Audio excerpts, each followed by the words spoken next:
దేవుని నామమునకు మహిమ కలుగును గాక. వీక్షిస్తున్న మీ అందరికీ ప్రభువైన యేసుక్రీస్తు నామములో వందనాలు తెలియజేస్తున్నాను. ఈరోజు మన దేవుని వాగ్దానం 1 కొరింథీయులకు రాసిన పత్రిక 11వ అధ్యాయం 28వ వచనం.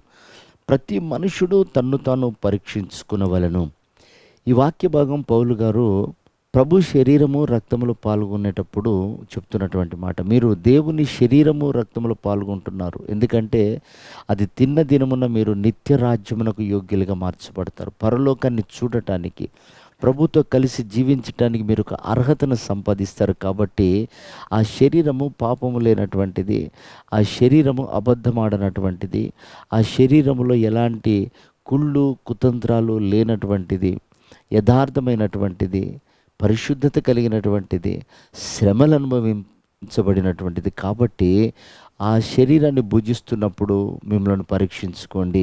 ఎందుకంటే ఆయన స్వభావాలు అలంకరింపచేసేది, ఆయన నిత్య రాజ్యానికి యోగ్యత కలగచేసేది ఆయన శరీరం. అయితే ఆయన శరీరధారిగా ఉన్న దినములలో ఆయన ఎలాగూ జీవించాడో ఆ శరీరం భుజిస్తున్న మన జీవితంలో అలాంటి అనుభవాలు రావాలి. ప్రియమైనటువంటి వారలారా, ప్రతిసారి బైబిల్ చెప్తున్న మాట, నిన్ను నువ్వు పరీక్షించుకుంటే తీర్పులోనికి రాబడవు. యేసు క్రీస్తుల వారి లోకంలో జీవించిన 33.5 సంవత్సరాల కాలంలో 3.5 సంవత్సరాలు పరిచర్య చేస్తున్నప్పుడు ప్రభు చెప్పిన ఉపమానము, మొదట నీ కంటిలోని నలుసు తీసుకో, ఎదుటివాని కంటిలో ఆ నలుసును గురించి మాట్లాడుకు, నీ కంటిలో దూలాన్ని తొలగించుకొని ఉంటుంది. ఎందుకంటే ఎప్పుడు కూడా ఎదుటివారికి చెప్పే ముందు మనం పరీక్షించుకోవాలి. ఒక రోజున గాంధీ గారి దగ్గరికి ఒక చిన్న కుర్రాడు తండ్రి వచ్చి చెప్పాడట, వీడు బెల్లం తింటున్నాడు బాగానే. గాంధీ గారు అన్నారట, ఒక 2 రోజుల తర్వాత అతన్ని తీసుకురాని.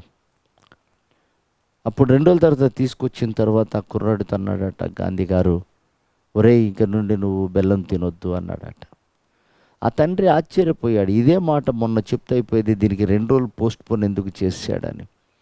అప్పుడు గాంధీ గారిని మాట అడిగినప్పుడు ఆయన అన్నారట, ఆ అలవాటు నాకు ఉండేది, నేను ఆ మాట చెప్పాలంటే నేను అలవాటు మానుకోవాలి కదా అని తాను అలవాటు మానుకొని అప్పుడు ఆ మాట చెప్పాడట. అది ఫలించింది. కనుక ప్రియమైనటువంటి దేవుని బిడ్డలారా, మనల్ని మనం పరీక్షించుకున్నప్పుడు మనం ప్రభువులో ఎదుగుతాం. మనల్ని మనం పరీక్షించుకున్నప్పుడు మనం ప్రభువులో ఆనందిస్తాం. మనల్ని మనం పరీక్షించుకున్నప్పుడు ఎదుటివారికి మనం బోధ చేయగలుగుతాం, సరి చేయగలుగుతాం, వాస్తవికాల్ని చెప్పగలుగుతాం.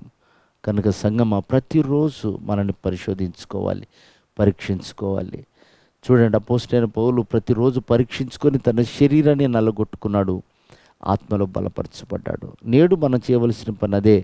మనల్ని పరీక్షించుకొని ఆత్మకు హాని కలగకుండా దాన్ని బలపరుచుకొని వృద్ధిపరచుకోవాలి. అలాంటి కృప ఈ ఉదయకాలం ప్రభు మనందరికీ అనుగ్రహించి ఆయన రాకడకు సిద్ధపరచును గాక. ఆమేన్.